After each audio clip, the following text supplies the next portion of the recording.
మనందరము ఒక సూక్ష్మ ప్రార్థనను మనం నేర్చుకోవాలి. దేవుడు మనతో మాట్లాడాలి అనుకుంటారు. ఆయన ఆలోచనలు వాక్యాధారముతో ఆయన మనకు బయలుపరచాలి అని అనుకుంటారు.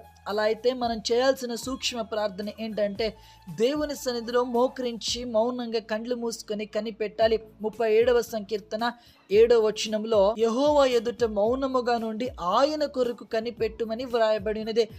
కాబట్టి దేవుని సన్నిధిలో మౌనముగా ఉండి ఆయన కొరకు కనిపెట్టిన ఎడల ఆత్మీయ జీవితంలో గొప్ప వృద్ధిని మనం పొందుకుంటాం. 25వ కీర్తన 3వ వచనంలో ఈ కొరకు కనిపెట్టు వారు ఎన్నడూను సిగ్గునొందరు అని వ్రాయబడినది. కాబట్టి దేవుని సన్నిధిలో మనము గడిపిన ఎడల ఆలస్యమైన ఖచ్చితంగా మన జీవితంలో అద్భుత కార్యాలు మనం చూస్తాం. దేవుడే స్వయంగా మనతో చెప్పాల్సిన విషయాలు మనతో మాట్లాడతారు.